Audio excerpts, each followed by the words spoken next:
Allez, bonjour Kylian. Bonjour. C'est bon, Kylian O'Neill. Et bonjour Geoffroy. Bonjour. Geoffroy Blondel de Joigny, je me suis pas trompé. Parfait, cofondateur tous les deux de Nature Opéra. C'est bon, tout va bien. C'est la dernière séquence de la matinée, je préfère vérifier. Bienvenue sur cette scène Feu de camp. On est en direct ici pour Big. Vous êtes producteur, fabricant de couches écologiques en France. On va le voir dans un instant. Avant Nature Opéra, vous travaillez tous les deux en commerce de produits bio. Vous êtes des convaincus de la première heure, on peut dire ça, tous les deux? Alors après, je vous laisse... Kylian, vas-y. Oui, voilà, non, on a effectivement une aventure entrepreneuriale qui commence à dater un petit peu, puisqu'elle date de 2008, date à laquelle on avait créé un site de produits bio, équitables, écologiques. Donc oui, on est des convaincus de la première heure. Et à plus forte raison, en étant devenu père de famille, c'est comme ça aussi que ça s'est accéléré dans la consommation au quotidien. Donc on est, oui, des bio de la première heure depuis maintenant plus de 10 ans. Et donc en 2013, vous vous lancez avec Tidou, c'est ça? C'est ça, Tidou, qui est la marque de couches écologiques que nous avons lancée dans le réseau bio français, Naturalia, Biocop, et qui avait 8 concurrents lorsque nous sommes lancés et qui aujourd'hui représente environ 95% de part de marché, valeur du réseau bio français. Parce que alors c'était quoi l'enjeu à l'époque et pourquoi finalement avoir lancé cette marque? Parce que les couches en France n'étaient pas fabriquées ici finalement, c'est ça? Alors oui, en magasin bio, il y avait une sorte de malaise autour de la distribution de couches bébés qui venait de très loin, parfois du bout du monde, avec des prix qui étaient inabordables, avec une efficacité qui n'était pas au rendez-vous et une éco-conception qui n'était pas là non plus. Donc en fait, on s'est senti vraiment légitime par nos aspirations personnelles à intervenir sur ce marché en disant proposons enfin un produit qui réponde aux attentes des consommateurs bio. Et alors c'est quoi les attentes, ces attentes? Ce que veut le consommateur bio, c'est avant tout un produit bien évidemment qui soit sain, qui soit le plus naturel possible pour protéger l'épiderme fragile des bébés, qui soit efficace, qui protège la planète. Il faut savoir qu'un bébé, jusqu'à l'âge de la propreté, c'est 1 tonne de déchets rien qu'avec ses couches. Donc vu le nombre de naissances qu'il y a en France, il faut aujourd'hui prendre ce point qui est une vraie préoccupation des parents consommateurs dans la bio. Donc bio, fabriqué en France, accessible aussi, j'imagine, il y a une question de prix aussi. C'est tout l'enjeu en fait, du projet Tidou, qui est donc la première marque qu'on a distribuée en réseau bio, c'est de rester accessible malgré des garanties sociétales, environnementales élevées. C'est toute la difficulté de notre modèle, c'est justement de rester sur cette ligne de crête qui permettent à des couches qui sont des bio augmentés, on pourrait dire même, de rester accessibles malgré tout. Comment ? C'était ma question. Pardon. Comment? Non, parfait. Comment, évidemment, en restant extrêmement précautionneux sur nos marges. On va vraiment prélever au maximum dans nos marges pour pouvoir avoir l'effet de volume qui va compenser et puis aller au-delà même du réseau bio, puisque c'est comme ça qu'on en est venu à distribuer aussi nos couches en grande surface pour aller vers cette notion d'accessibilité. Par le prix, on l'a dit, mais également accessibilité géographique pour atteindre tous les consommateurs. En grande surface, c'est le même modèle? C'est un autre modèle? Alors en grande surface, on est plus en fait sur une autre marque de couche qui s'appelle Caribou. Donc Tidou, c'est la couche écologique en fait pour le réseau écologique.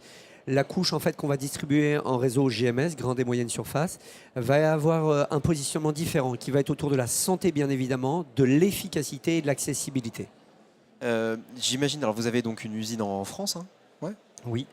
Ça n'a pas été de tout repos de s'installer ici, d'avoir sa propre usine. Projet un peu fou, il faut bien l'avouer, qui a émergé en 2017. Donc c'était 4 ans après le début de la commercialisation de notre première marque Tidou. On s'est dit, voilà, maintenant les volumes sont là. Il est temps de faire ce travail d'intégration verticale de la filière de couches. Parce qu'il ne faut pas oublier, ou on ne le sait pas d'ailleurs, que 90% des couches aujourd'hui vendues en France proviennent encore de l'étranger. Il y a un enjeu de souveraineté industrielle très important, un enjeu de réappropriation de tout ce qui était en fait l'héritage des Hauts-de-France en matière de textile, en matière d'hygiène. Donc c'est ce que nous avons voulu faire, Geoffroy et moi-même, avec la marque Tidou, Caribou, dans l'enceinte Nature Opéra, et donc produire nous-mêmes pour produire mieux et produire plus. Et vous produisez à Lens? On parlait de Hauts-de-France. Tout à fait, à Bully-les-Mines exactement, donc entre Lens et Arras, dans les Hauts-de-France. Alors comment vous avez lancé cette nouvelle usine concrètement? Comment ça s'est... Financièrement même, hein, vous êtes appuyé par qui et vous êtes allé chercher les fonds finalement où? Alors ça a été un peu une aventure dans la nouvelle aventure, ou une nouvelle aventure dans l'aventure. Donc l'aventure Nature Opéra, c'est une aventure de 10 ans, et là, il fallait convaincre avant tout. On va voir les banques pour leur dire nous réalisons environ 15 millions à l'époque de chiffre d'affaires et on voudrait emprunter 16 millions d'euros en fait. C'est bon. C'est bon. 16 millions d'euros pour en fait réaliser une usine de couches dans les Hauts-de-France. Donc il y a eu des prêts qui ont été des prêts de l'État, il y a eu des prêts qui ont été régionaux, il y a eu des prêts de poules bancaires, il y a eu même du local et enfin il y a bien évidemment la BPI qui nous a aidés avec un prêt vert et un prêt croissance afin de pouvoir réaliser et avoir cette enveloppe globale. Combien d'emplois créés à Lens? Une quarantaine aujourd'hui, donc sur le groupe on est une centaine aujourd'hui, dont 40 sur l'industrie de Lens. Donc ça s'est fait de manière très rapide.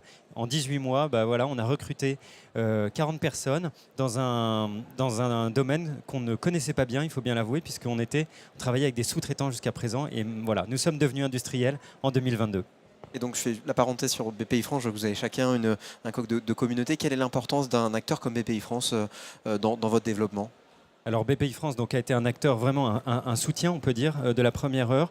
On travaillait déjà préalablement avec BPI France déjà depuis quelques années sur des locaux. Mais avec le projet industriel, BPI France est venu véritablement nous soutenir. Il a fallu évidemment renforcer un petit peu les fonds propres de l'entreprise, mais BPI France a vraiment abondé et pris vraiment toute la place possible dans ce projet-là, qui correspond donc aux valeurs qu'on porte aujourd'hui avec ces deux coqs, la French Fab et la communauté du coq vert. Militant sur la partie écologique, on l'a bien compris, mais aussi sur l'humain, RSE. Vous êtes une entreprise inclusive, sur quel niveau? Alors effectivement, nous avons une double labellisation RSE. Donc labellisation RSE qui va en fait porter sur plusieurs piliers, dont l'ancrage local, territorial, qui va être aussi la loyauté des pratiques, l'écologie bien évidemment. Et il va y avoir après une partie inclusion qui est très importante pour nous. Alors importante à plusieurs niveaux. Alors premièrement, c'est vrai que quand nous avons ouvert notre usine, nous ne sommes pas mis de frein sur l'embauche. On avait environ 20-25% des personnes qui sont venues qui étaient des chômeurs de longue durée, qui ne savaient pas en fait travailler sur une machine de couche. Mais c'est pas grave. On s'est dit on va relever le défi, on va les faire venir au sein de notre usine. Ils vont avoir une formation et vont devenir après en fait des vrais salariés au sein de Nature Opéra et qui auront des compétences. Et c'est vraiment ce que l'on voulait. On a aussi des travailleurs en situation de handicap. Ça c'était aussi important pour nous de ne pas se mettre des freins au sein de l'entreprise.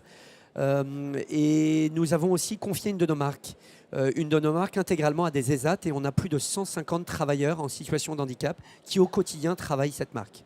Je sais que vous travaillez aussi sur la parité, femmes-hommes. Oui, tout à fait. Ouais. Dans l'industrie, c'était un des défis. L'industrie, c'est souvent un monde masculin. Pour nous, c'était d'avoir un maximum de femmes au sein de l'usine. Et pari remporté, puisqu'on est à peu près paritaire sur la partie production aujourd'hui. Et ce qui nous a valu il y a 2 jours la chance de recevoir un diplôme. Les entreprises s'engagent de la part de la préfecture des Hauts-de-Seine. On est entreprise inclusive aussi, donc ce label-là qui vient un peu récompenser ce travail que nous faisons en faveur des femmes dans l'industrie, en faveur des seniors et du monde du handicap. Quels sont les grands projets à venir pour vous, ou les produits, ou quelles sont les étapes de développement à venir? Aujourd'hui, on part juste de quelques chiffres, mais le constat est alarmant. 90% des couches qui sont vendues en France en fait, sont fabriquées à l'étranger. Cela faisait plus de 40 ans qu'il n'y avait pas eu en fait, d'usine de couches qui avait été ouverte en France. Jusqu'à ce qu'on lance la nôtre en octobre de l'année dernière, il n'y en avait que 2 en France.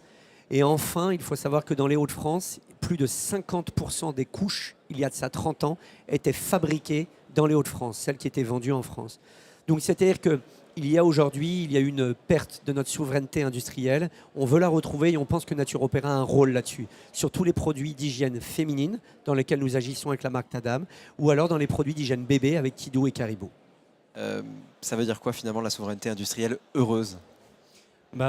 C'est une jolie association, la souveraineté heureuse. C'est vrai que est-ce qu'il y a une souveraineté malheureuse? Sans doute pas, mais il y a une souveraineté qui peut être un peu revendicatrice. Nous, on est vraiment dans une réappropriation de l'outil pour de bonnes raisons. Récupérons pour nous-mêmes le savoir-faire qui est un savoir-faire historique, notamment dans les Hauts-de-France, mais pas que, et qui nous permettent aujourd'hui d'adresser des marchés de produits du quotidien en les faisant nous-mêmes. C'est un enjeu également environnemental, ce qu'on ne voit pas toujours dans l'idée de souveraineté, et c'est important de le redire, c'est le local, c'est aussi la première écologie, c'est produisons localement. Aujourd'hui, sur les matières premières que compose une couche bébé. Aujourd'hui, on a plus des 2/3 qui proviennent d'un sourcing local. Donc pour nous, c'est aussi fabriqué en France et aussi sourcé localement. Et c'est comme ça qu'on arrivera à associer l'enjeu sociétal et l'enjeu environnemental. Merci beaucoup à tous les deux. Merci Geoffroy. Merci Kylian d'être venu Merci. conclure cette matinée feu de camp ici sur la plateforme des excellences. Merci de nous avoir suivis en direct pour ceux qui étaient en direct sur nos réseaux sociaux. J'espère que cette matinée vous a plu. On se donne rendez-vous à 14h pour la suite de cette journée. Depuis Big BPI France Innogénération, c'est la 9e édition à l'Accor Arena. À tout à l'heure.